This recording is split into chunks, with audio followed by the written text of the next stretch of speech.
Ahora. ¿Estás grabando? Sí.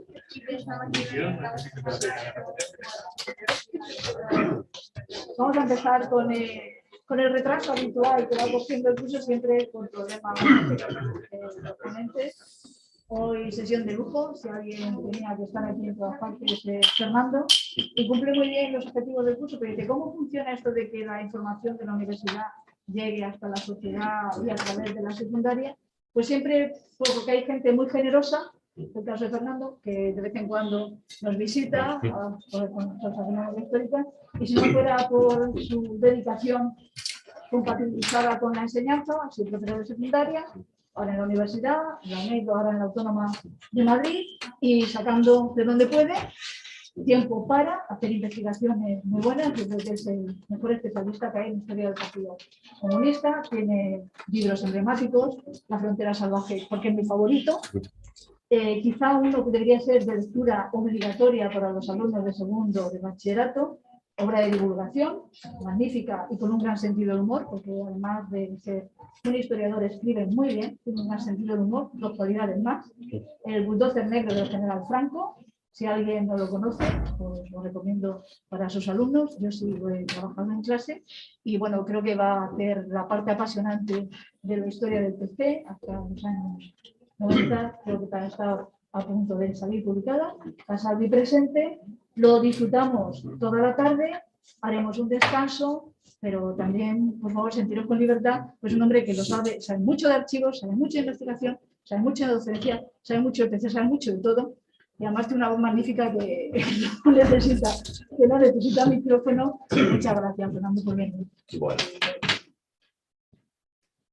Me siento apabullado. Pero bueno, muchas gracias a vosotros por invitarme, porque es un placer estar aquí. Estuve una vez hace 3 años, ya casi deberíamos empezar a computar los tiempos como antiguamente por eras, entonces antepandemia, ¿vale? Y entonces ahora ya estoy aquí con vosotros, ¿vale? Os voy a tutear. Y me han pedido que os cuente cosas acerca del currículum, sobre todo de una parte del currículum que a mí me preocupa particularmente. Aparte de mi vertiente historiográfica, yo ya, como se ha dicho mal, he sido durante 23 años profesor de secundaria en la pública, de institutos de la zona sur de Madrid, es decir, con una problemática peculiar en cuanto a composición social y en cuanto a estratificación socioeconómica. Y siempre, prácticamente desde el comienzo de mi actividad profesional, pensé que yo estaba allí, más que como profesor de historia, que también, estaba para compartir con mis alumnos o para intentar ayudar a mis alumnos a entender la realidad del mundo en el que van a vivir, ¿no? Yo siempre he sido un poco de aquella idea que decía Pierre Vilar, de que ¿para qué sirve estudiar historia? Pues para leer un periódico. Hombre, hoy en día no se lee el periódico como se leía entonces, pero recibimos, por el contrario, una multiplicidad enorme de fuentes de información y de desinformación que debemos ser capaces de estructurar y debemos ser capaces de sacar del sentido aplicando la crítica o la capacidad crítica que nos proporciona el estudio de la historia. Yo siempre he pensado que la historia al final, si sirve para algo, sirve para formar ciudadanos y ciudadanas, para formar ciudadanía. Y me he preguntado en muchas ocasiones si realmente estamos cumpliendo con esa función de una forma efectiva. Y la conclusión, desgraciadamente, a la que llego es que no. Fundamentalmente porque de forma tradicional y arrastrados por un montón de inercias, unas que son de carácter estructural, y supongo que les voy a repetir cosas. Hay un sonido, no sé si es del ordenador. Es de aquí, de estos. Pero es del ordenador, ¿no? Sí, no lo sé, pero hay que apagar eso.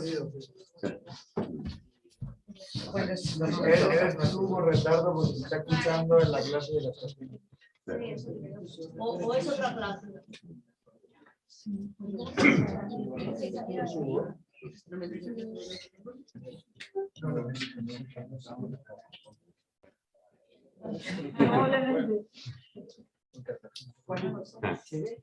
No lo sé, ¿no? A ver. Sí, Ahora sí que está conectado. Necesito para desconectar los altavoces de la clase. O sea, que yo Vale, pues entonces perdonad que el próximo día lo haré mucho mejor. No. En la línea 3.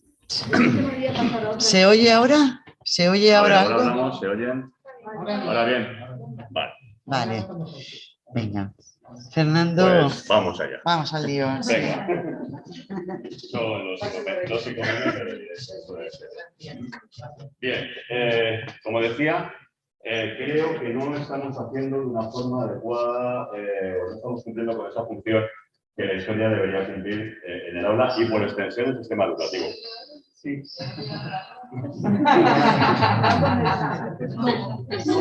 ¿Ya os sigo o no sigo? Vale. Bien.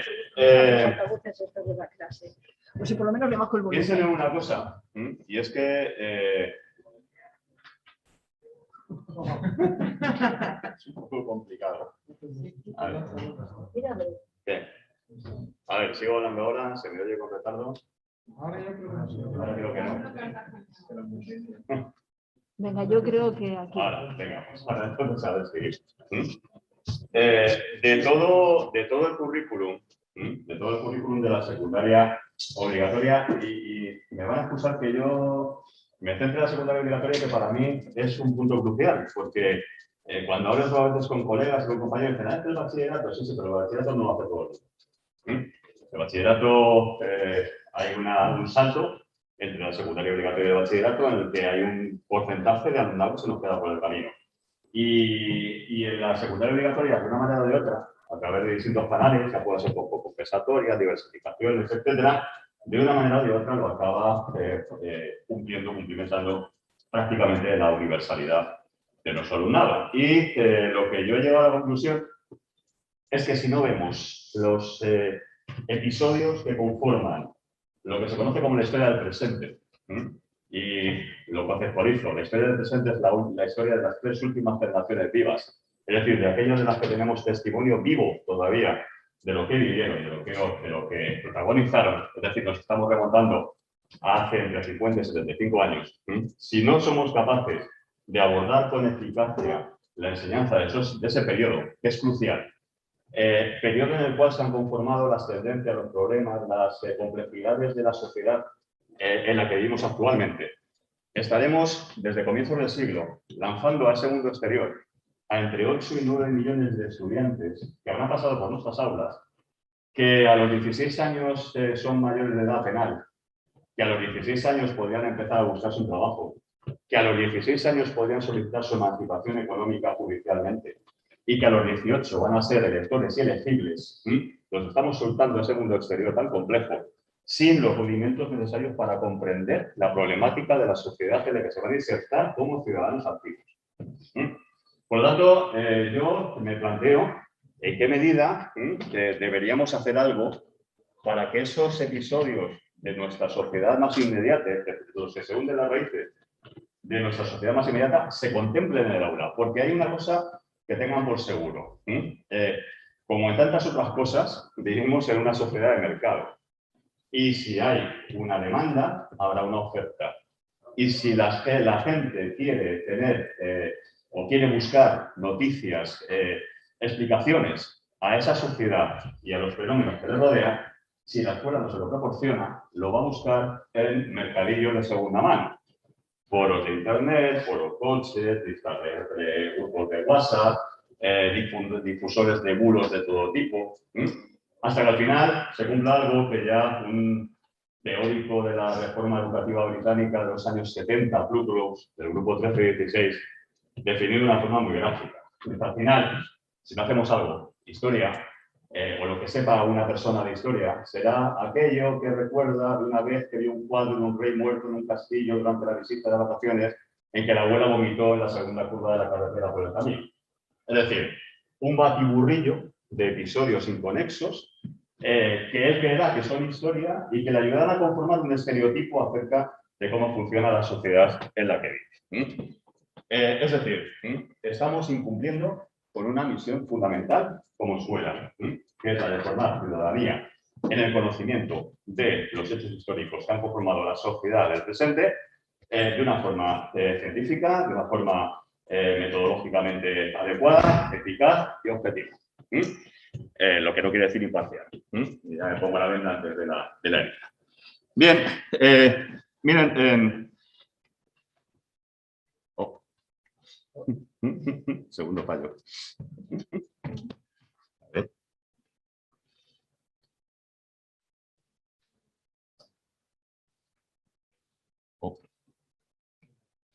Bueno, pues nada. Tampoco. Ahora, bien. En los años que he ido estudiando sobre este fenómeno, he llegado a una serie de conclusiones que luego desarrollaré con algunos ejemplos que también voy a guardarles para que los compartamos. No, pijo,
¿vale?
Bueno. Continuamos. Voy a ir ya, digamos, cerrando este primer repaso acerca de temas invisibles o opacos, marginados, desconocidos. En cualquier caso, cuya representación en nuestro manual de escuela debe ser muy escasa, por no decir inexistente.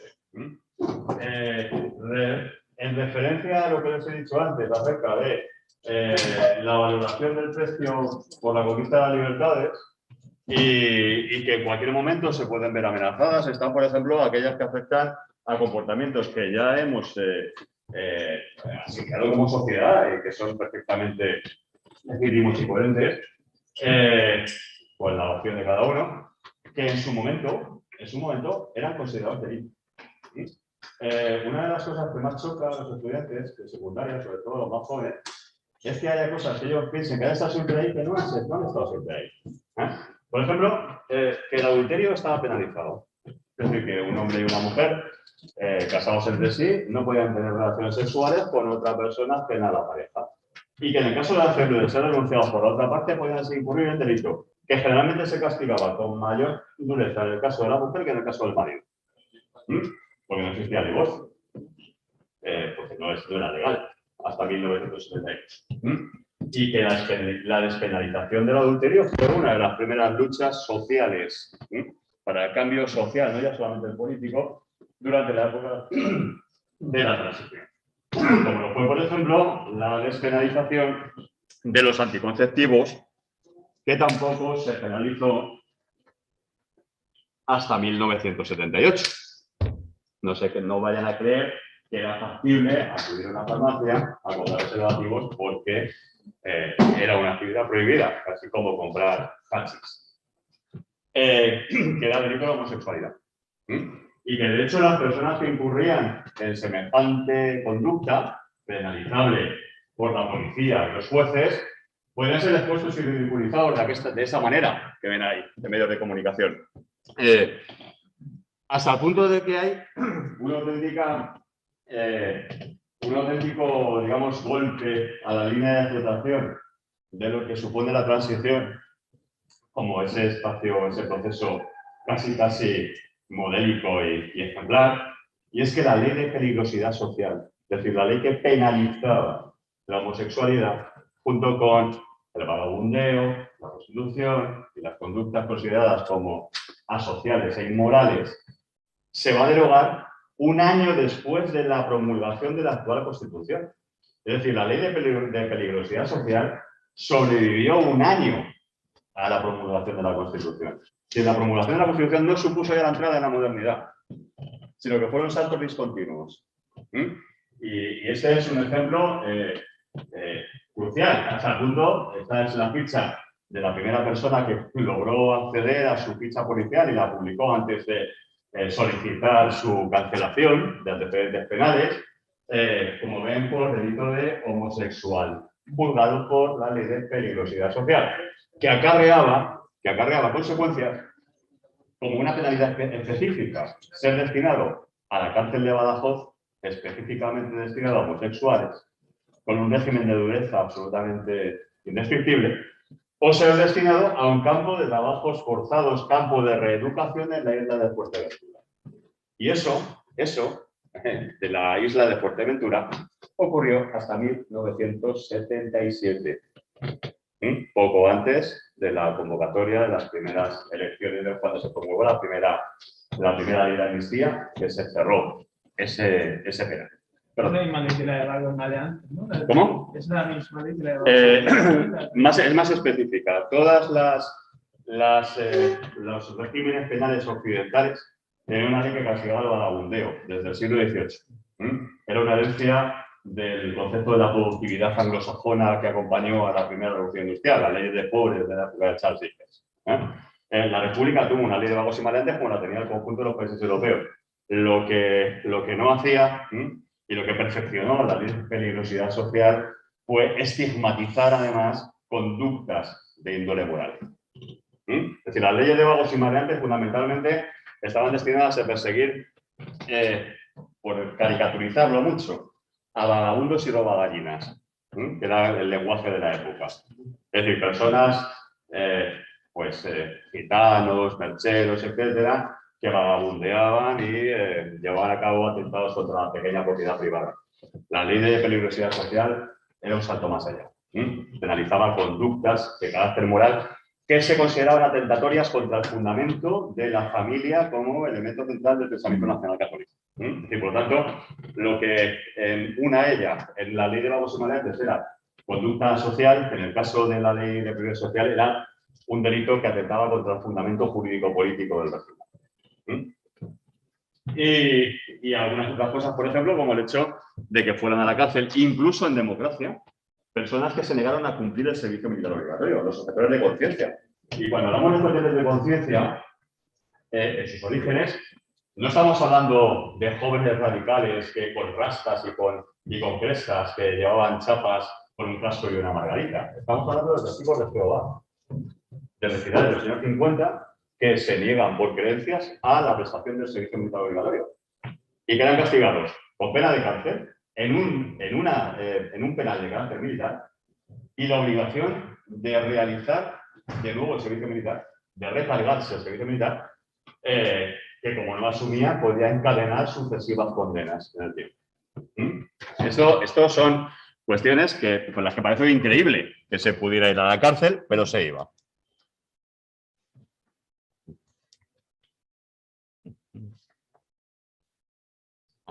Bien.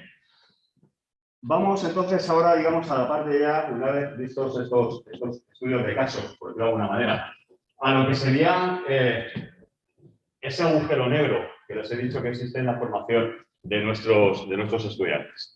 Estas encuestas las suelo realizar con periodos de cadencia de aproximadamente cada dos recursos. Durante estos años de la pandemia, por lo que ustedes ya conocen de las no presencialidad, no puedo realizarlo, pero el otro día no lo he formalizado todavía, pero hice la prueba un poco en plan tormenta de ideas con mis estudiantes de grado. Y los porcentajes no han variado mucho. Y les diré más, en algún caso con el paso del tiempo empeora. Que, por ejemplo, casi un tercio sea incapaz de precisar cuánto tiempo permanecen con el cuerpo. Yo entiendo que son muy jóvenes, 20, 21 años, y que, claro, el doble de tiempo para ellos es 2 vidas. Pero son difícilmente capaces de concebir que una persona se pueda perpetuar el poder durante tanto tiempo sin someterse a ningún tipo de validación, solamente por el hecho represivo. Pero claro, es algo que llama mucho la atención y que consigna. El 80% no sabe cuándo se produjeron en España las últimas ejecuciones de pena de muerte. Incluso es más, hay muchos que consideran que no es posible que las hubiera. Ellos han metido en un ordenamiento jurídico donde la última pena no existe. No la proyectan detrás, o si lo hacen, la proyectan a los primeros tiempos, después de la guerra, bueno, los ajustes de cuentas. Pero no son capaces de concebir que hasta el año 75 se produjera el fusilamiento de 5 personas por un consejo de guerra y un piquete de fusilamiento. Es algo que no les entra muy bien de la cara. Cuando nos hemos saltado durante los últimos años de hablar del régimen del 78, el 47% no sabe en qué año se promulgó la Constitución. Es decir, que también es sintomático. Y respecto a lo que el historiador francés Pierre Nora ha llamado los lugares de memoria, los hitos monumentales en todos los países, digamos, sintetizan un sentimiento de identidad colectiva, con una fuerte carga de significado emocional, el Arco del Triunfo en Francia, la Torre Eiffel, el Big Ben, en nuestro caso, hitos o lugares de memoria, como Cuelgamuros o como el Guernica de Picasso, son identificados, pero no son contextualizados. Es decir, la mayoría dice, sí, eso es lo de los caídos, o sea, el Guernica de Picasso, ahora cuéntame un poco la historia de uno y de otro. Y ahí empieza el debate. No son capaces de contextualizar esos lugares, y no digo ya de otros que ni siquiera son capaces de identificar. O lo hacen erróneamente. A mí me ha llevado la atención que el Arco de la Victoria de la Avenida de la Moncloa es el lugar donde vive el presidente del gobierno. De hecho, donde dentro o arriba, hace frío. O que el Monumento de la Constitución, que es un cubo que está en el Paseo de la Castellana, dentro de un ministerio del Museo de Ciencias Naturales, nadie sabe que es un monumento a la Constitución del 78. O que, por ejemplo, una obra tan emblemática como el Abrazo de Genovés, Es decir, cuadro y escultura, que se hizo en principio, el cuadro para un póster para las campañas por la amnistía a los presos políticos en el 76, que luego, después del asesinato de los abogados de Atocha, se convirtió en monumento que hoy en día está en la Plaza de San Martín, cercana al despacho laboralista de Atocha 55, y que es el cuadro que figura en la sala de los padres constituyentes del Salón de los Congresos del Congreso de los Diputados. Nadie sabe qué significan esas personas que se están abrazando de espaldas. Es decir, son lugares de memoria que damos por hechos y que, sin embargo, mucha gente desconoce y no sabe contextualizar. No sabe explicar por qué o cuál es el símbolo. Peor, que las razones que no ven, mucha gente lo interpreta, yo he estado siempre interpretado como la reconciliación nacional, y no era eso, era los presos saliendo por la amnistía. En ese sentido. Ese cartel se hizo para la amnistía. Exacto, exacto. En ese sentido está en el Salón del Congreso de los Diputados, que es una lectura mistificada de lo que es el original, que era un póster que se vendía para recaudar, para propagar la campaña pro amnistía o recaudar fondos para presos políticos, que además estaba en el despacho. Si ustedes ven el documental, o el fragmento documental del Colectivo de Cine de Madrid, donde se recoge el atentado de la calle Atocha, verán que estaba en el salón, en la recepción, en la entrada del despacho laboralista, ¿no? Se me olvidó decir antes que quien quiera contemplar un poco en su salsa una visión no edulcorada de la transición, tiene en Vimeo dos documentales de los hermanos Bartolomé que se llaman Después de y no se puede dejar solos, en dos partes. Es un documental grabado entre 1977 y 1979 y es tremendo. Porque es digamos, no tiene filtros. Donde se entrevista, ustedes han visto muchas veces, seguramente, la parodia con la secuencia de la llamada señora franquista. Una tipa que se pone a gesticular en el radio. Está sacada de ese documental. Pero en el documental aparecen cosas todavía más intensas en cuanto al significado del periodo de la transición, que es necesario ver para digamos, un poco palpar cuál es el ambiente.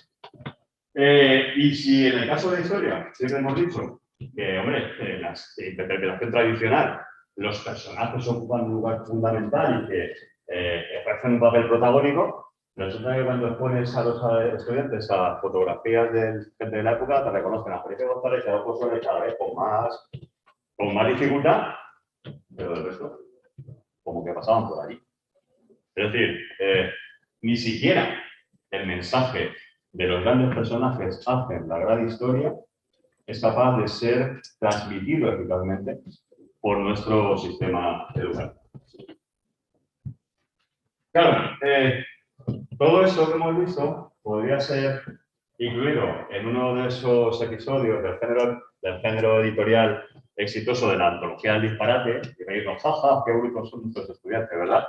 Claro, el problema es que cuando ellos expresan errores u omisiones, no lo hacen en muchos casos porque no les importa nada.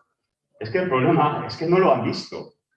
Y aquí, entonces, cuando les haces estas preguntas, es cuando empieza a aparecer la dimensión del problema. Hay un 27% que no han visto contenidos relativos a la República, a la Guerra Civil, el franquismo, en cuanto era eso, y que tuvieron que esperar a segundo de bachillerato. Claro, cuando tú dices aquello de no importa que no lo veáis ahora, ya lo veréis después, aparte de que te estás sacudiendo el problema de encima, ¿estás confiando que lo vean en segundo de bachillerato con la presión de la lavabo encima? ¿Seguro? ¿Seguro? ¿Qué va a ocurrir? Que lo van a ver. Es más, miren, les voy a contar una anécdota que he estado contando con la comida. Hace 2 años, prueba de selectividad de Madrid. Imagínense las cuestiones de la pandemia y demás, ya ansiógenas de por sí, ¿no? En Madrid hay una serie de conceptos clave que van del Paleolítico al siglo XVIII, casi nada, ¿vale? Los cuales hay que elegir 4 y hay que sintetizar en 10 líneas. Normalmente parte de la prueba no ofrece ningún problema, porque la gente lo que hace es que se aprende de memoria la romanización de la España visigoda, no sé qué, el descubrimiento de América, lo que Ignacio y tal, y punto, y lo larga y se acabó el tema. ¿Dónde empieza el problema? El problema empieza en la segunda parte, que es la que pesa más. Comentario de texto o tema del siglo XIX o del siglo XX. al Entonces, ¿qué pasa? Generalmente la gente lo que hace es prepararse en el siglo XIX y a lo que caiga. Para no jugarse la cola del siglo XX, porque no sabes nunca quién te va a corregir el examen de selectividad.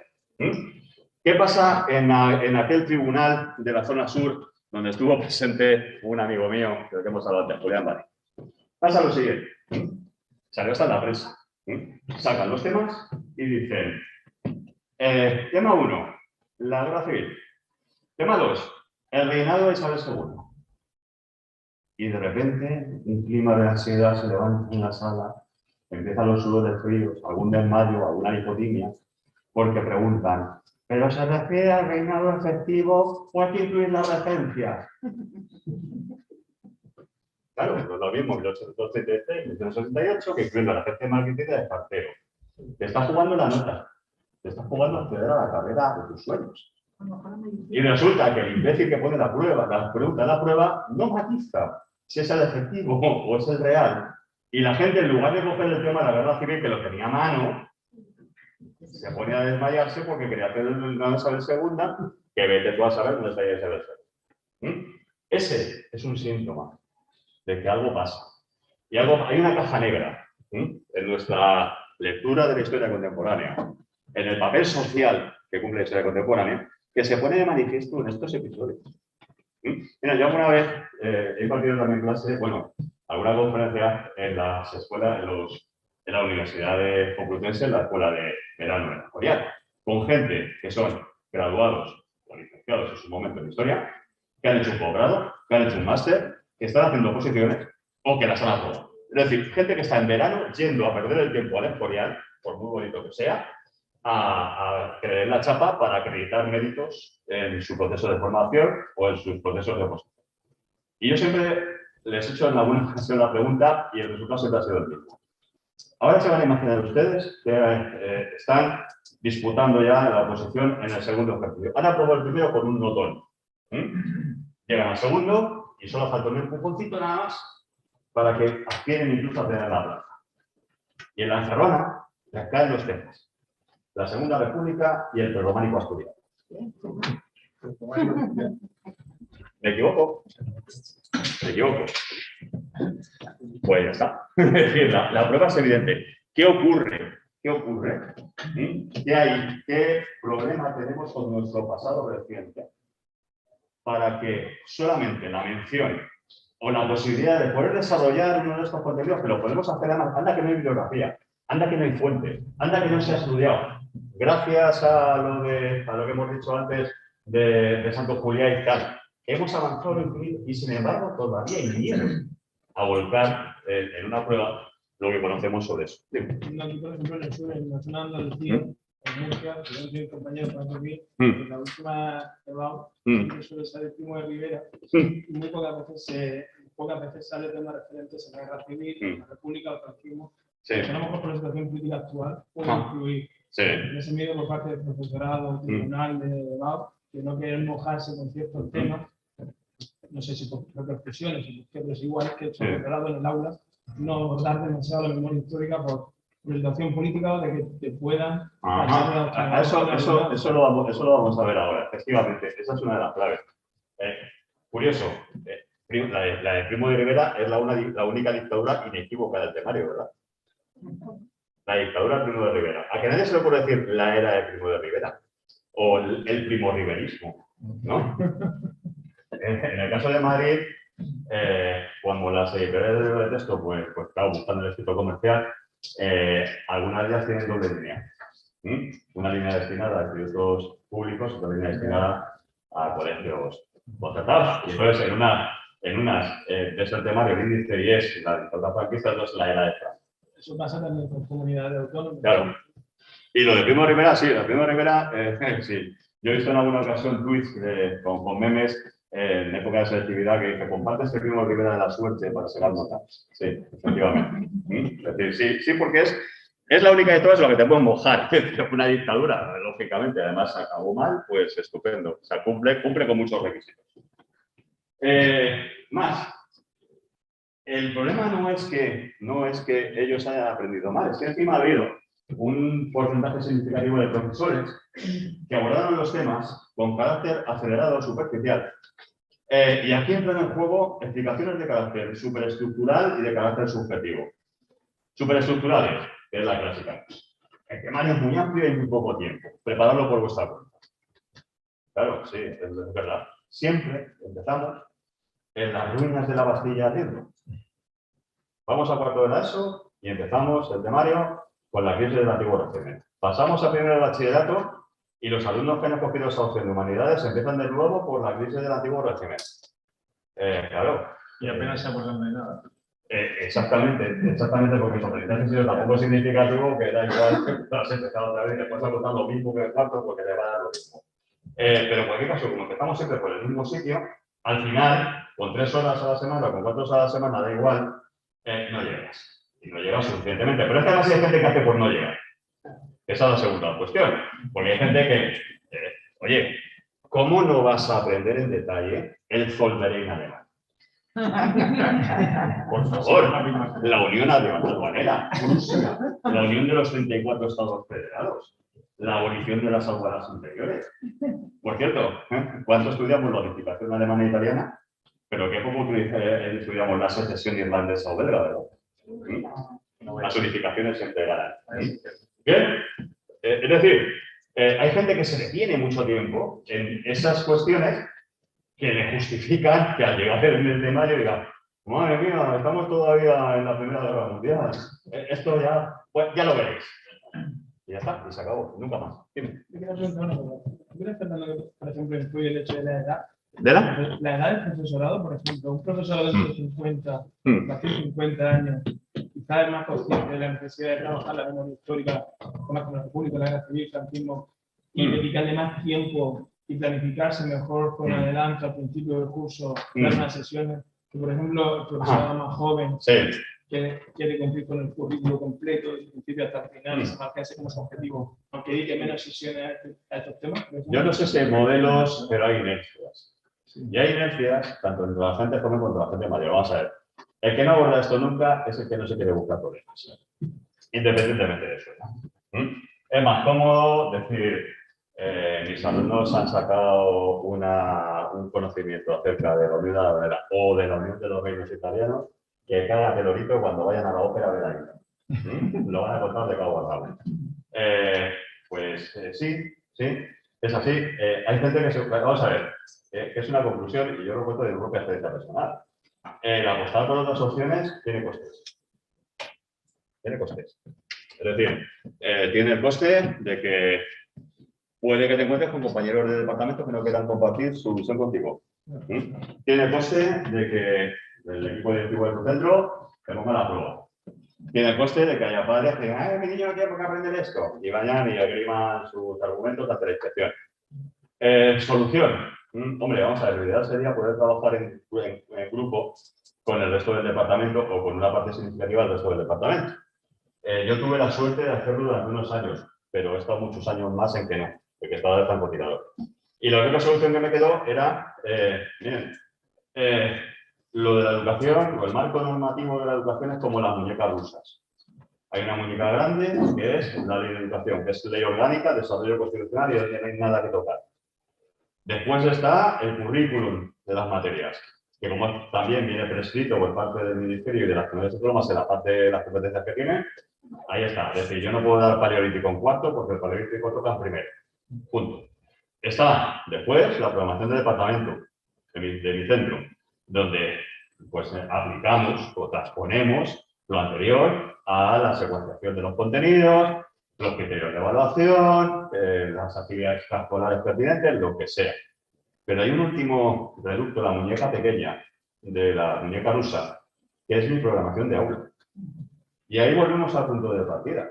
Si el marco normativo general, que es la ley de educación, es una ley orgánica derivada de la Constitución, mi libertad de cátedra es un derecho constitucional reconocido como tal. Por lo tanto, si yo lo que quiero hacer es emplear otra metodología, emplear las fuentes que me dé la gana, mis propios materiales, lo que tengo que hacer constar en la programación del departamento como adenda es que yo voy a hacer eso.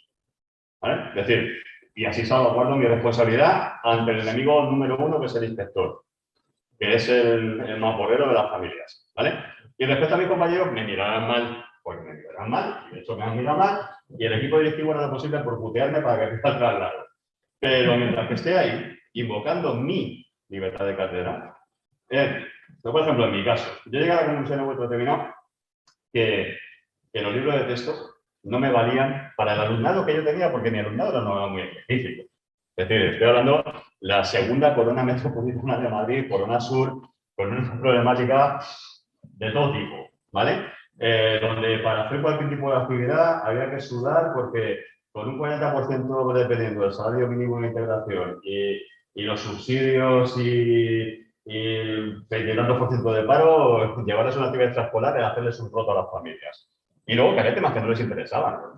Vuelvo a repetir lo del Solverín es manía, pero es que es así, ¿no? Entonces, decidí elaborar mis propios temas y acabé haciendo un blog mío, colgando mis temas en PDF para que los alumnos se los descargasen. ¿Qué ocurría? Que yo tuve que advertir, por ejemplo, tenía que advertir cuando finalizaba el curso y se pone aquello de lista de los libros que hay que comprar para el año que viene, porque los padres van enseguida al Carrefour o no sé dónde porque hay oferta para comprarlos. En la historia, el departamento recomienda hacer sal, pero se recomienda que se cercieren primero de quién es el profesor que va a impartir la materia, porque hay algunos que no utilizan este manual. De tal forma que los padres se tenían que esperar con el de historia o enterarse si le va a ser yo o no el que iba a darla. Lo que tienen que hacer, me pueden haber buscado la ruina, si yo recomiendo el libro, me comprometo con él y luego les digo que se han gastado 25 pavos para nada, porque no lo utilizo. Pero salvaguardando mi responsabilidad individual en la programación de mi departamento, no pudo decirme nadie nada. Entonces, ¿a dónde llegamos con esto? Pues a que en muchas ocasiones hay profesorado que no imparte estos temas simplemente por cobardía cívica. Justificable. Nadie tiene por qué ser un héroe. Pero efectivamente se retiene de hacerlo por los problemas que pueda acarrear. Todavía hay un 60% de profesores que lo que ellos recuerdan que siguen utilizando libros de texto. Yo conozco compañeros míos que antes se tenían en la clase de desnudos que es el libro de texto, porque es como un apoyo que necesitan. Bueno, hoy en día tenemos un repositorio tan amplio en las redes que realmente es absurdo atarse a una partitura. Pero bueno, eso ya va en la opción de cada uno. Lo que en cualquier caso no tiene justificación no verlo, no abordarlo. Porque además, en esto que decía antes de la ley de la oferta y la demanda, es que hay demanda. Es que cuando les preguntan, oiga, y usted no ha oído esto, pero lo que hubiese gustado verlo, joder, casi el 80% de me hubiese, estoy hiperinteresado en conocer esta época, ¿por qué no me la han dado? Esa es la cuestión final. No hay errores u omisiones por el recurso clásico y cómodo a que son unos vagos y tal. No, es que si les interesaba, no has hecho nada por cubrir su demanda. No te has esforzado por saber qué era lo que les interesaba.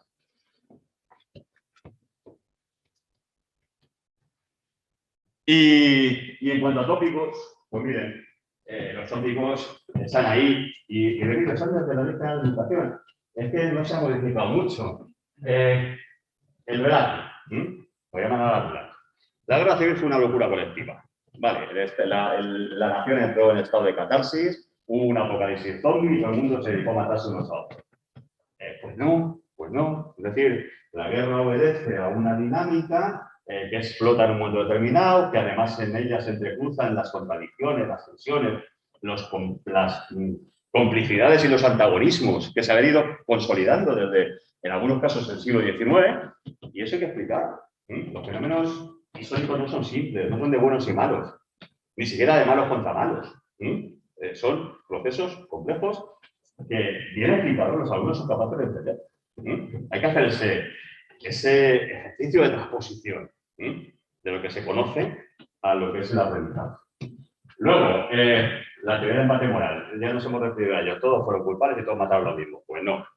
No todos mataron lo mismo, ni se mató por las mismas razones, ni en la misma cuantía, ni en la misma reacción. El establecimiento de ese canon cronológico, y aquí esto sí que ya es una cosa que a mí siempre me ha sacado de quicio. Vamos a ver. Recuerden sus libros de texto, los que ustedes manejaron y los que manejan ahora. ¿En cuántos aparece siempre unida república y guerra civil? Siempre.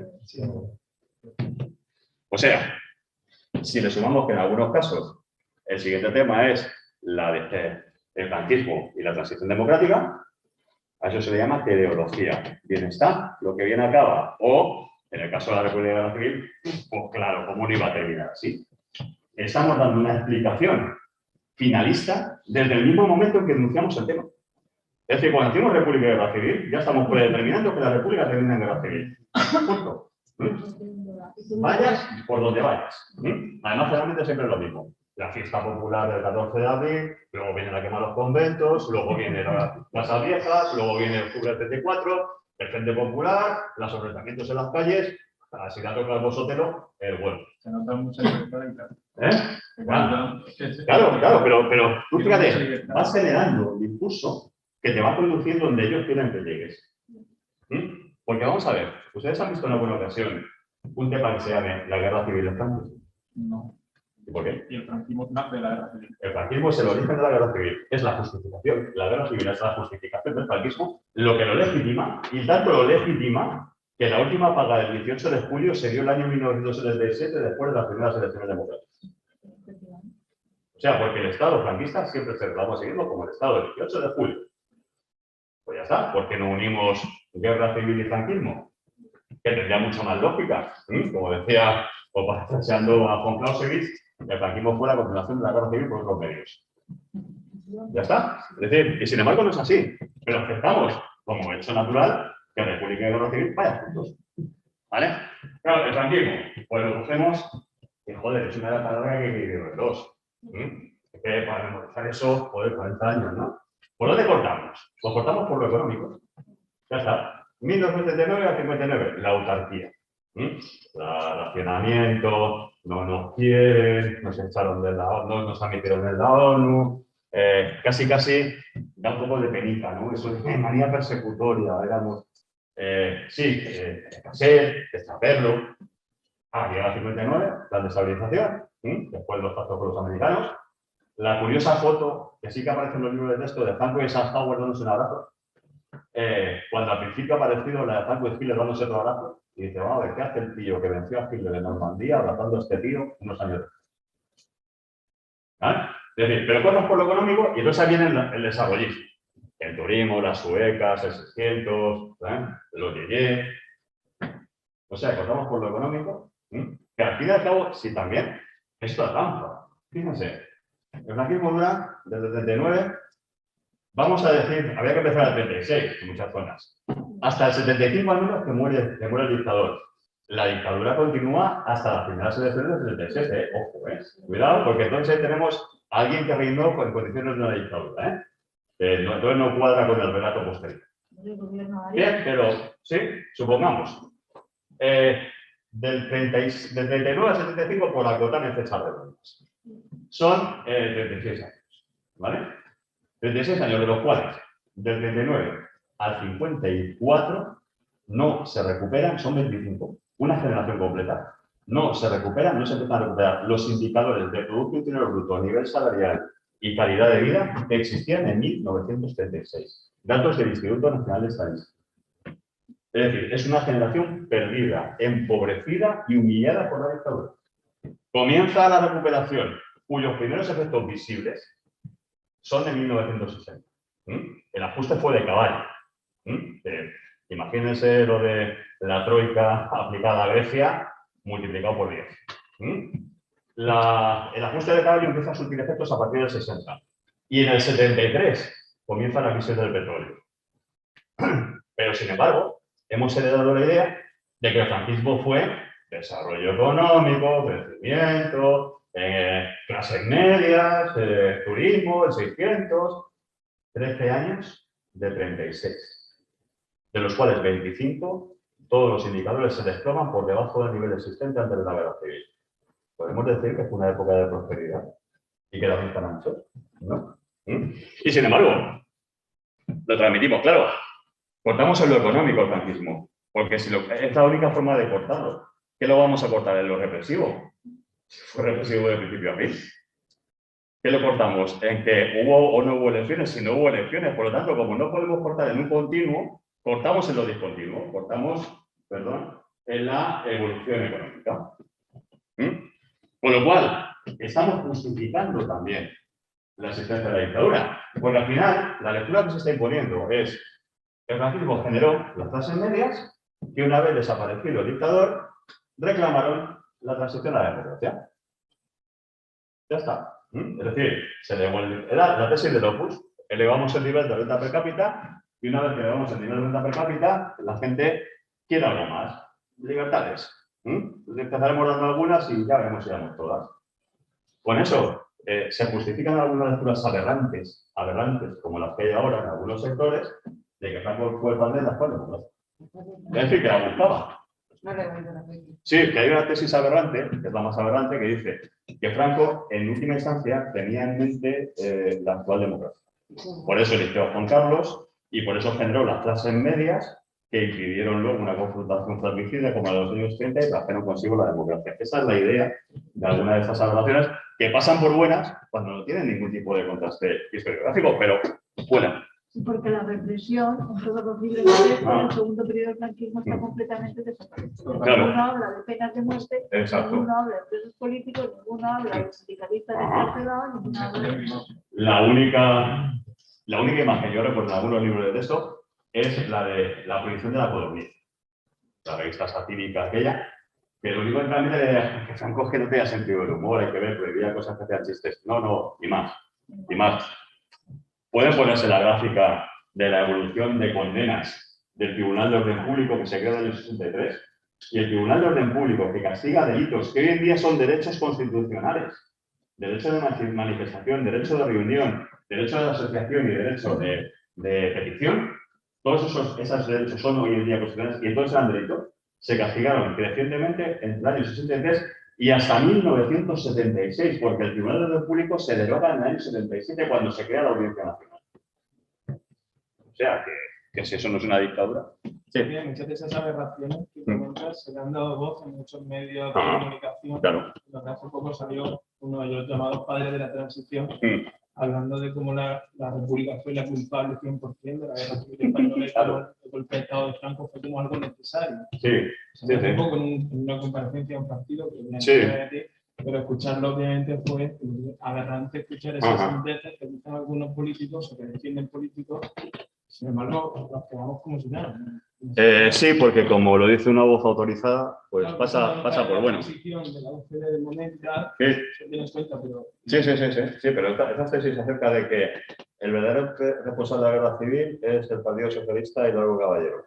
El franquismo generó las clases medias que trajeron la democracia. Hay un libro por ahí que circula que se dice que se titula Franco fue socialista, porque con la seguridad social y prohibió los despidos improcedentes y eso. Lo malo, vamos a ver, las payasadas en un régimen de libertad de expresión son libres. El problema es que eso no sean payasadas y que se asimilen como que son datos reales, porque la población en general no ha visto datos reales con los que contrastar en su proceso de formación. Y entonces hay gente que piense que es así, es decir, que era cierto, ¿no? Bueno, lo de la transición, ya lo hemos dicho, proceso fantástico donde lo haya, y luego el papel de los hombres ilustres, hombres, siempre. Es decir, que los que se ponen de acuerdo se tienden la mano, se dan un abrazo y traen consigo el cambio democrático, empezando por el piloto del cambio, de Juan Carlos, y siguiendo por todos los demás. Y esto es una simplificación de una reducción al máximo de ese discurso. Primero una doble página con la que empezaba hace un tiempo el libro de Anaya. Tiempos de confrontación en España en 1902-1939. Hombre, vamos a ver. Tiempos de confrontación. ¿Y cuándo no? Si lo malo no es la confrontación, si lo malo es que se resuelva de forma violenta, pero vamos a ver, la democracia que es sino la gestión de la diferencia mediante el debate y el acuerdo. Es decir, ¿por qué tenemos que asumir que confrontación y conflicto son malos? Pues entonces, ¿qué pasa? Que digamos, monolitismo y opinión única son buenos. Es decir, nunca se va a alcanzar. Bueno, y el otro que les digo, España, dictadura y democracia, con la figura de... ¿Dónde está en Uruguay? Donde, por cierto, ha ido desapareciendo con el paso del tiempo la imagen, la fotografía de la toma del juramento del entonces príncipe Juan Carlos de los principios y leyes fundamentales del movimiento tutelado por Franco en 1963, para que se corte el origen de una cosa en la otra. Las fotos en las que aparece con Ariel Navarro, era presidente o... Sí, pero Ariel Navarro, como luego corrió la tesis de que él lo cesa porque él ya tenía la idea de la democracia aquí, cuesta menos. Pero claro, lo otro es un poder tutelar ejercido que de forma directa que afecta más contra la leyenda dorada, ¿no? Hay algunos estudios, yo he incluido aquí el del profesor Gutiérrez Díez, Pedro Díaz González, Javier Díaz González y el mío propio, por aquello de que existen temas tabú, temas que si los buscas en los manuales escolares no aparecen. Cuando es un tabú es algo que está prohibido, es algo que no se pronuncia siquiera, ¿no? En el caso de los que el profesor Díaz González se identifica son la importación de bienes de los desafectos al régimen, la represión económica, que es de unas dimensiones colosales, que supuso una transferencia de propiedad forzosa que en algunos casos arruinó a familias por completo que jamás han podido recuperar su patrimonio. El papel de la Iglesia en la represión, no solamente el papel de la Iglesia abusadora, como está apareciendo ahora, sino el papel de la Iglesia como justificadora, legitimadora y ejecutante, además, también de la represión, a través de los capellanes castrenses, a través de las órdenes religiosas que tutelaban, cárceles, hospicios, etc. Los perpetradores. Esto procede de las actuales tendencias de la enseñanza del Holocausto. El Holocausto, la didáctica del Holocausto viene a decir que existen 3 categorías sobre las que hay que profundizar, que son las víctimas, ya están por definición reivindicadas, pero hay que analizar la figura de los perpetradores, es decir, de los que llevaron a cabo las acciones de ejecución, y de los observadores pasivos, de los que no hicieron nada por evitar lo que ocurrió. Porque en muchas ocasiones el número de perpetradores es reducido, pero el de cómplices y observadores pasivos es mucho más amplio. Mira, cuando las tropas norteamericanas avanzan por el centro de Alemania, camino del Rin, encuentran un depósito en el que albergaba una parte sustancial de los archivos de la Gestapo, de los territorios del sur de Alemania, de la Alemania occidental, que no pudieron ser destruidos porque las tropas llegaron antes de que llevaran a cabo la incineración. Y eso lo cuenta Jan Kershaw en un documental que se llama Nazis, un aviso de la historia, que está en la red.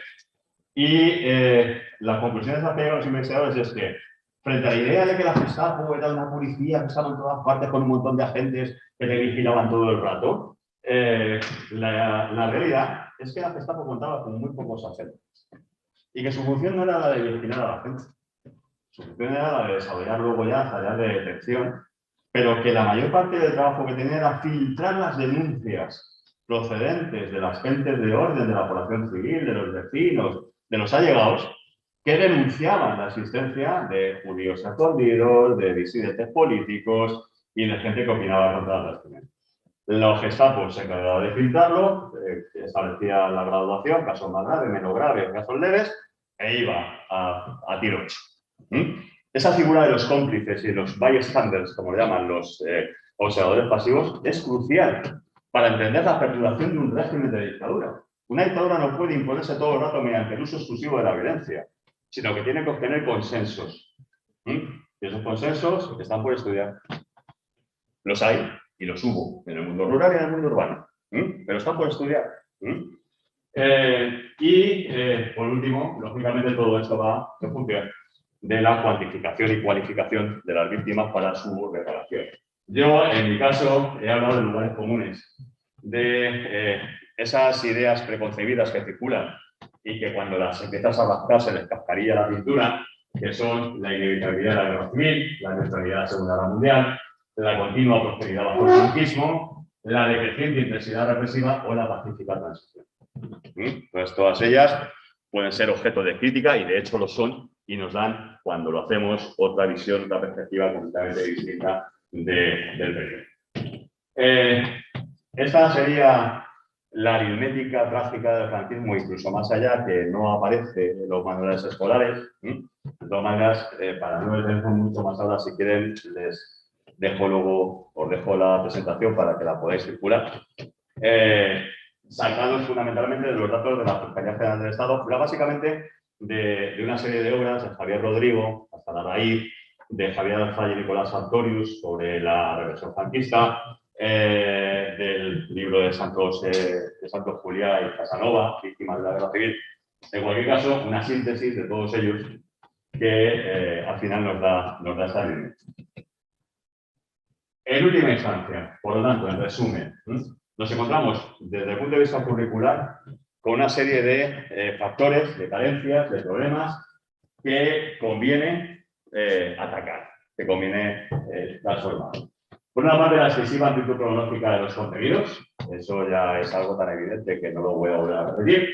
La ausencia de la materia de historia contemporánea en la opción no humanística de primero de bachillerato, porque no es algo de lo que se pueda abstener un futuro ingeniero, médico o arquitecto, y la excesiva amplitud cronológica del segundo de bachillerato desde Atapuerca hasta la actualidad. Es imposible acometer ese tema. Conclusiones alternativas, redimensionar el currículum, sobre todo en los cursos terminales. Y yo vuelvo a hacer mucho hincapié en cuarto de la ESO.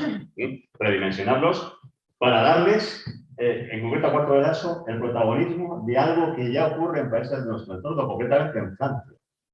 En Francia, el último curso de la educación obligatoria va desde la Primera Guerra Mundial hasta nuestros días. Exclusivamente lo que dijo Juan llamó el corto siglo XX. 1917-1990.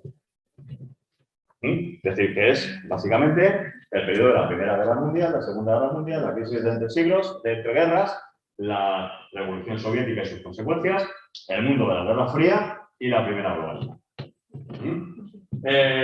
La transposición urgente de los avances de la historiografía a los manuales escolares.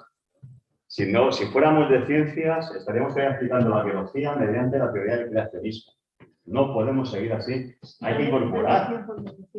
¿Cómo? Al paso que vamos a esto y por lo que sí, el caso de la noticia que vi otro día en El País, que decía que en algunos estados, por ejemplo en Texas, los profesores van a tener que explicar, por ejemplo, el Holocausto teniendo en cuenta los dos puntos de vista. Claro, son muy comunes. Sí.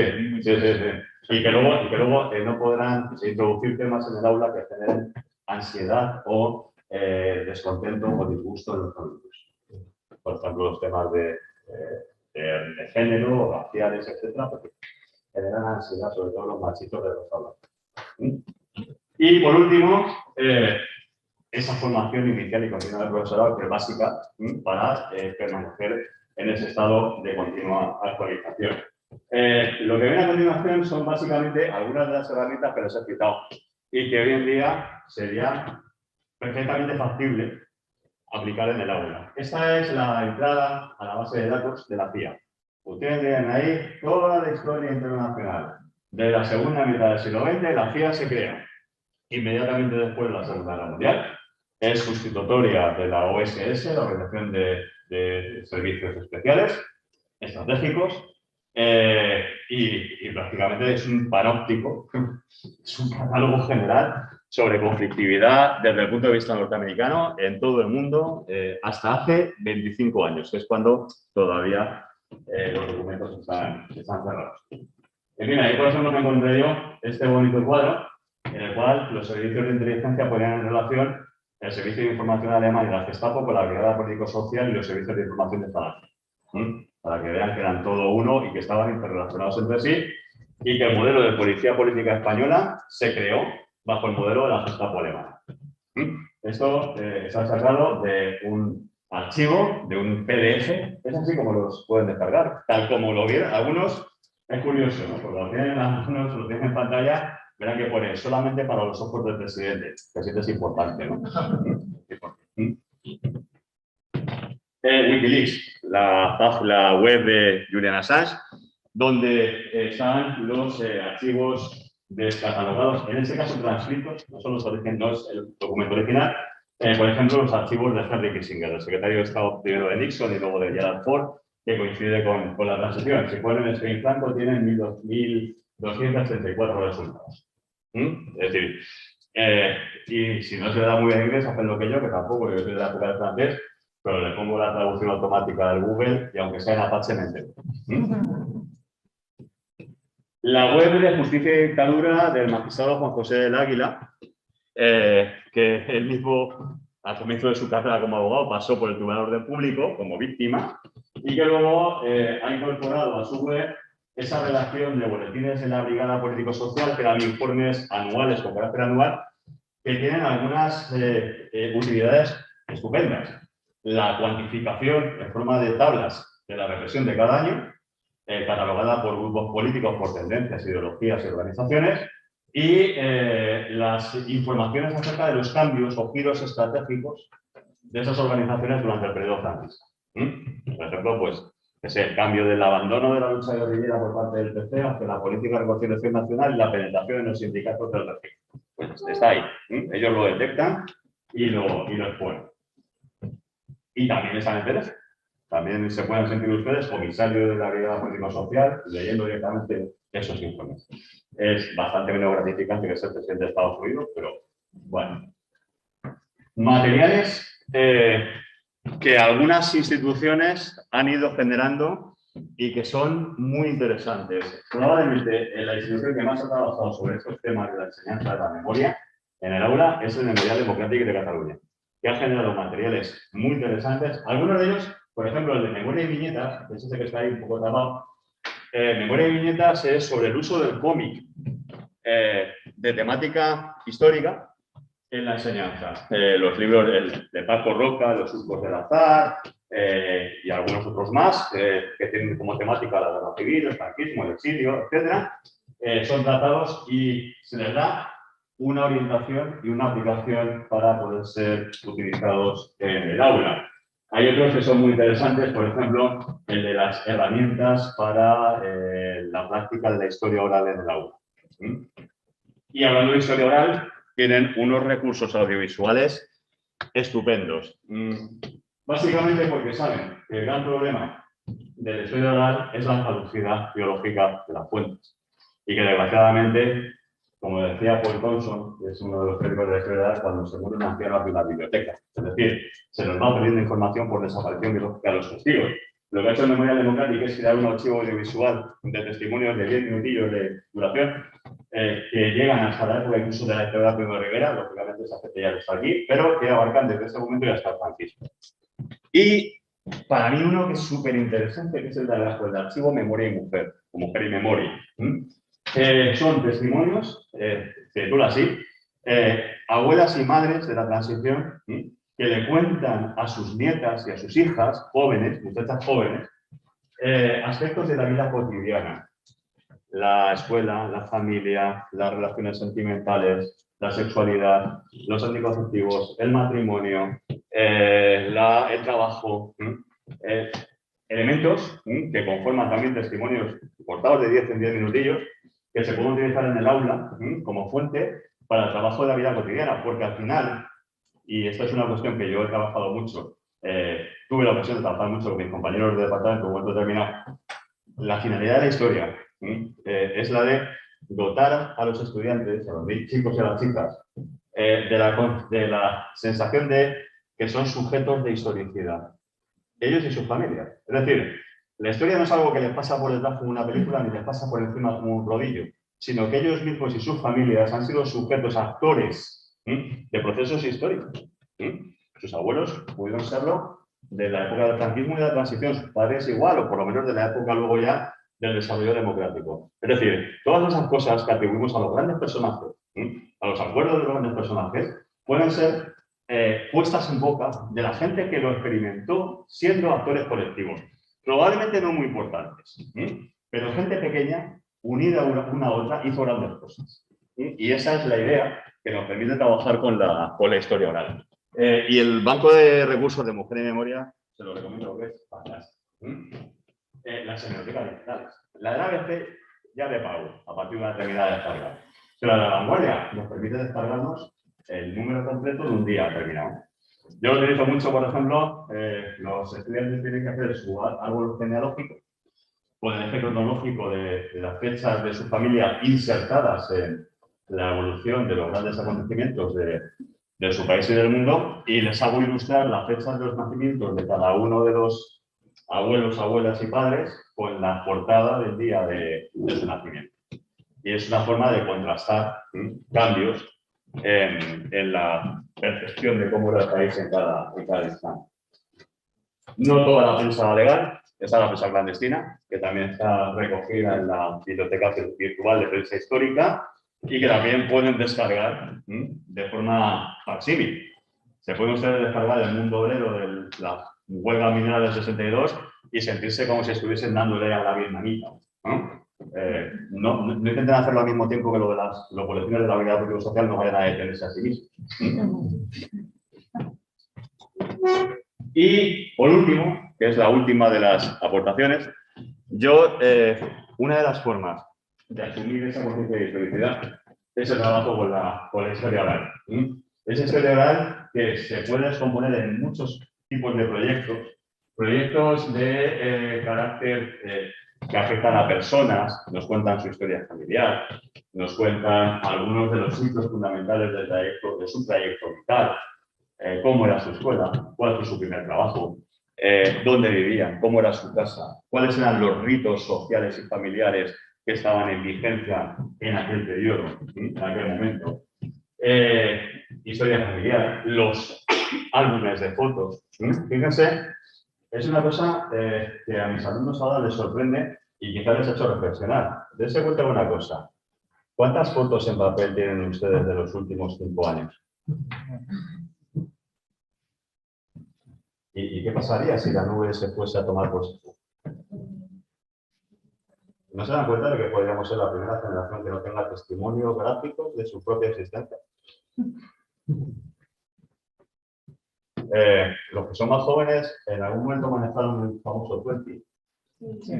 ¿Saben lo que pasó con 20, no? Toda mi adolescencia está borrada. ¿Cómo? Mi adolescencia está borrada. En algunos casos yo conozco a gente que dice que bien, menos mal.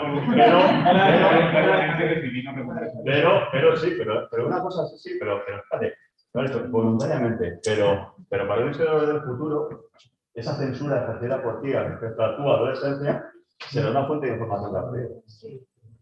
Y de nuestra propia memoria personal también. Bueno, podría estar metido en un disco duro y haberlo guardado por debajo de una baldosa. ¿Vale? Para abrir después de mi muerte. ¿Vale? Pero es eso, que podemos ser la primera generación que no tenga testimonio gráfico de su vida cotidiana. Porque imagínense los álbumes de fotos de nuestros abuelos y nuestros padres. La boda, no sé qué, mira, fulanito cuando hizo la primera comunión. Mi hermanito, ahí en el pueblo, mira, ¿dónde está el burro? ¿Qué tal?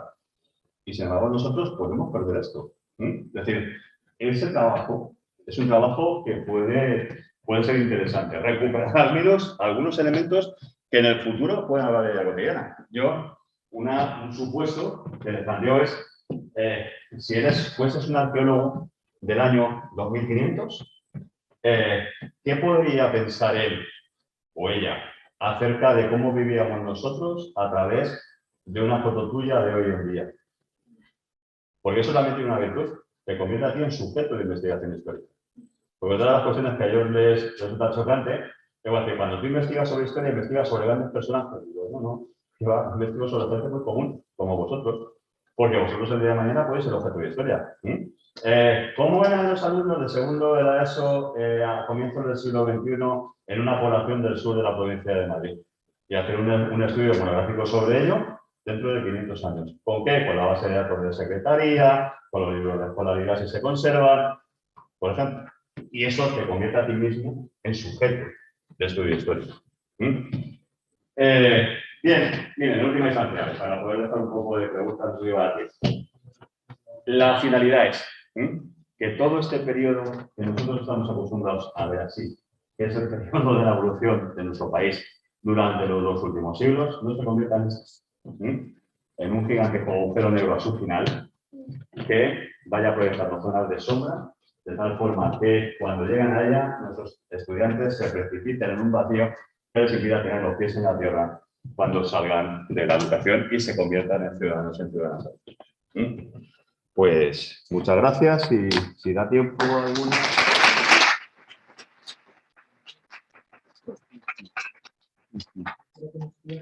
No se profesora de lengua castellana y literatura. Eso sí, de cultura nunca me da tiempo para llegar a la literatura del siglo XX. Sí. Y me de la segunda mitad.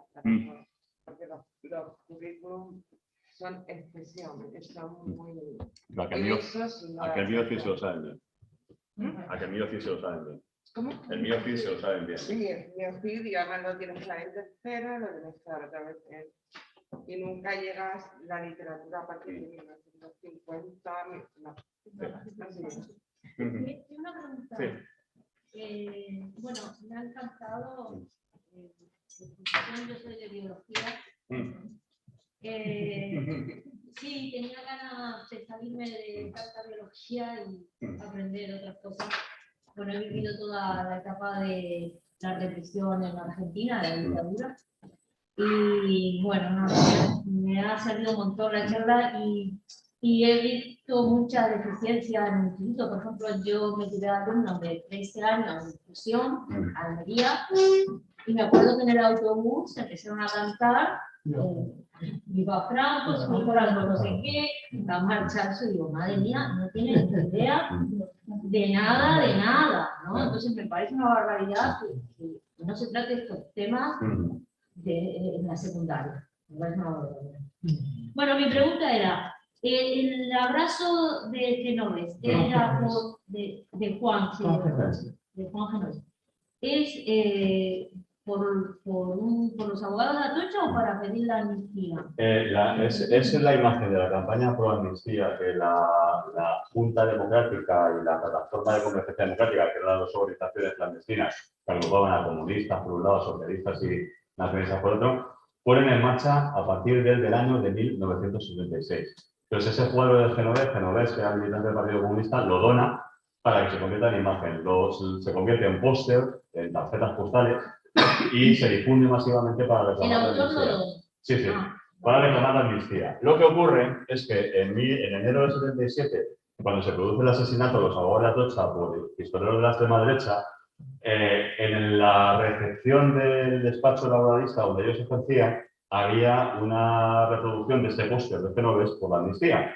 Y entonces, cuando se hizo un monumento en la plaza de Piso de Molina, cercana al despacho, se hizo una escultura con ese motivo del abrazo de Genovés en homenaje a ellos. Y ellos lo tenían allí cuando... Exactamente. Pero era una imagen de la campaña por la amnistía. Y luego, cuando se elaboró la Constitución y se dedicó un salón en el Congreso de los Diputados a los 7 padres de la Constitución, como lo llaman, los 7 ponentes constitucionales, le encargaron a Genovés que donara, si podía donar el cuadro, o una reproducción del cuadro para ponerla allí, y de hecho también ahí está. Es decir, es un cuadro que ha experimentado 3 usos. Para la campaña por la amnistía del 76, para homenajear a los abogados laboristas de Atocha en el 77, y en celebración del Consejo Constitucional a partir del 78.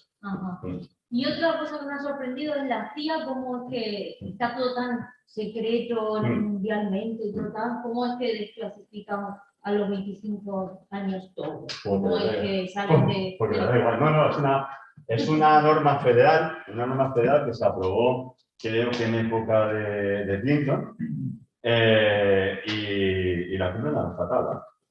Es decir, con 25 años de clasificar. ¿Que hay alguna identificación personal que afecta a alguien vivo todavía? Da igual, le tachan, pero el hecho queda.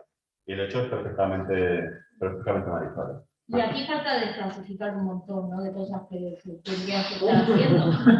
Mire, le voy a decir un dato. Mire, la sociedad salvaje yo traté acerca de la reconstrucción del Partido Comunista en Francia en el exilio durante los años que van después de la Segunda Guerra Mundial, del 45 al 50. Y para eso, una de las actividades del PC fue la acción guerrillera en la zona del Pirineo, la penetración desde el Pirineo para intentar crear bases guerrilleras en el interior del país.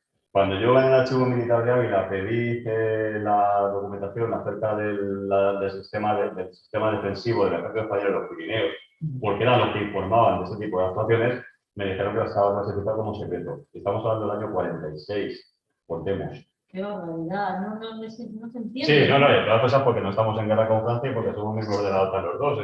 No sé exactamente qué podemos tener de Francia a estas alturas. Sí, sí, pero hay documentación fundamentalmente de carácter militar sin desclasificar. Y documentación de los servicios de inteligencia. Mire, yo los servicios de inteligencia los pude reconstruir a través de documentación extraída de los archivos franceses. Para ello no tiene problema. Yo decían, localizado 10 espías de la segunda BIS, que era el servicio de información que penetraba en Francia, que son fulano, americanos, venga. Ya está. Allí sí, allí no. No, dos cosas muy rápidas. Una, respecto a una cosa que quiero compartir con el resto, que es que respecto a lo que han dicho del retraso que lleva el currículum con respecto al avance de la historiografía en según qué tema, pues dos ejemplos recientes que yo he tenido en un grupo de primero bachillerato. Abordando el tema de la Primera Guerra Mundial, haciendo un Cajut, la mayoría siguen creyendo que el asesinato del archiduque es la causa fundamental de la Primera Guerra Mundial, porque está más que descartado, y yo intenté hablar de cómo el ejército alemán, la responsabilidad alemana del señor Blanco Lutero y tal cual. Y la segunda y más flagrante que me ocurrió hace 3 días, haciendo otro Cajut sobre la unidad, el tema de los fascismos en la Europa entreguerra que acabamos de empezar. ¿Cómo llegó Hitler al poder? Evidentemente, es una elecciones democráticas y limpias y libres, y sobre todo el tema de la violencia, sobre el proceso y el preparación de un papel, y de Hindenburg. Se oyen un montón de cosas que al final te hacen pensar que efectivamente, pues, la República de Weimar, que ahora se enfrentan los que con la República de Weimar, no estuvo sistemáticamente, evidentemente era un régimen siendo atacada continuamente. Y la segunda, una pregunta directamente. Aquí has hablado mucho del mito de la transición, que es el mito fundacional del 78. ¿Tú crees que la campaña propagandística de los 25 años de paz pervivió al 78 y se convirtió sobre todo en el punto a partir del cual se estableció lo de la falsa reconciliación y el todos somos culpables? Porque ahí hay un cambio de paradigma, ¿no? A partir de los 25 años de paz, de que era la República la culpable, pasamos a, bueno, todos cometimos atrocidades. No, pero uno más que otro. Claro, claro. Y eso es lo que al final se fue funcionar. Y esta funcional se ha funcionado hasta ahora. Es que eso. Se sigue emitiendo desde los medios de comunicación principales que ese es el... Pero el mito de los 25 años estaba muy bien diseñado, pero en última instancia recauda el mismo. Es decir, mira, han pasado 25 años. No vamos a permitir el lujo de perdonaros un poco. Porque hasta luego, unos años después, nos emitió ya el último, digamos, decreto de abolición de responsabilidades derivadas del 26, ¿no? Pero tened en cuenta una cosa. Hicimos lo que hicimos. Y no nos obliguéis, porque bueno, nos obliguéis, volveríamos a hacerlo. Es decir, la campaña de 5 años de paz lo que hace es, ¿ya habéis tenido bastante? Pues a portarse bien. En última instancia, con sus distintas interpretaciones, es operativa y eso cuenta a mí. Eso cuenta a mí. ¿Vale? Mira, hay una película, me sorprendió, no la he visto nunca porque a mí no me interesa, ¿no? Pero estaba visitando a mi suegro que estaba en la residencia y la residencia les ponía, que ha fallecido el hombre, cine de birria, cine de barrio, por la tarde y tal. Y hay una película que se llama Venta Alemania Red. Entonces, que era salían cosas artistas, salían el que hacía el chanquete de la azul y tal, no sé qué, unos cuantos son Alfredo Landa. Y son unos tíos que se van de un pueblo, se van a Alemania, los tíos aquí, los suecas y las alemanas y tal, qué fáciles son, vente a Alemania, tío. Bien, comparten una pensión. Y en esa pensión hay un exiliado, que es esta ciudad de Sánchez.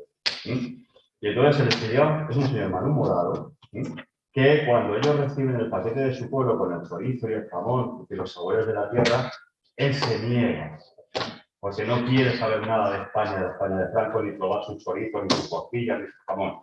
Hasta que en un momento, en una Navidad, se produce el milagro, todos le miran con conmiseración y le dicen, fulano, no has tenido ya suficiente alimento. Y entonces él, con lágrimas en los ojos, come el chorizo, los sabores de la patria, le suben al paladar y prorrumpe ya. Eso es reconciliación. Joder, madre mía, es una humillación como la vino. Pues ese es el mensaje. Disculpa, sí. Tenemos que abandonar el equipo antes de las 9. Sí. Vale, os dejaré a la orientación, la presentación, para los que veáis los enlaces pueden entrar en ello, ¿vale?